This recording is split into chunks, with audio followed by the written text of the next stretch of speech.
Hi,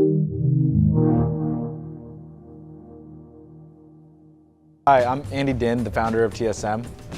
So Andy, what impact do you see the non-endemic brands like Gillette having on the esports landscape?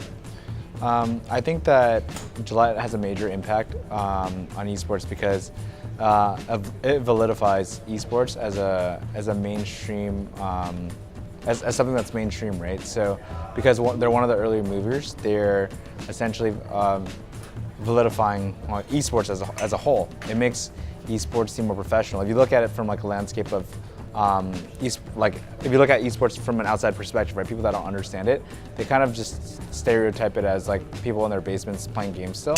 And I think it's gone a long way since then, but really having these mainstream sponsors involved just makes it so much more, makes it so much professional, and it just gets everyone excited. After all the changes with franchising and roster swaps, do you think there will be the top tier teams in the North America this split? Yeah, so after the roster changes that we made this offseason, I do think that we're going to continue to dominate, primarily because I feel like we made huge improvements to our roster with all of our changes. It helped fix a lot of weaknesses. I'm sure that we're going to compete as a team, and we're going to figure out that there's going to be new ones, but for the most part, I think overall it's a huge improvement. What do you guys think of the new rune system? So from the new rune system, it's difficult to tell how everything will pan out yet, just because everything's so new. So it's going to take time, right? Like right now, a lot of our players are playing with the new runes in solo queue, and that's more of like that's a much different dynamic than actually competing with it from like a competitive perspective with five players and really understanding the game at the high level. So we're really gonna have to wait till spring before we see how it affects the game. Do you think we'll see much of Warren or Zoe this split, and what are their strengths and weaknesses in pro play? I honestly am not quite sure, right? It's still difficult to see how they'll work, primarily because there's a lot of things that work in solo queue and the ladder that don't work in a 5v5 perspective.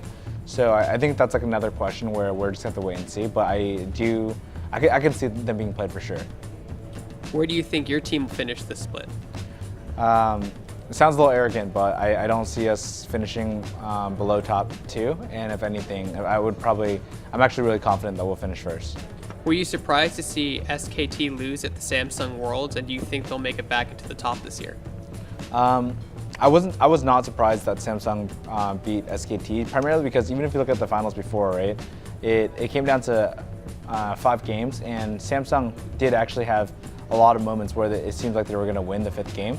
So for the most part, I wasn't surprised. SKT is an amazing team, Samsung's an amazing team, and Samsung was better on that day. It's really hard to tell when those teams are so close. The fans are pretty, passionate about their game. What do you think about all the MOBAs that are currently running the gamut right now between League, Heroes of the Storm, and Dota 2? Yeah, so between those 3 games, between League of Legends, Heroes of the Storm, and Dota, I don't really sense any type of animosity. I think for those specific ecosystems, teams and players just really focus on themselves. It's like comparing like the NBA to the NFL to the baseball, or at least I'm not too familiar with it. But for the most part, from my perspective, we just focus on ourselves.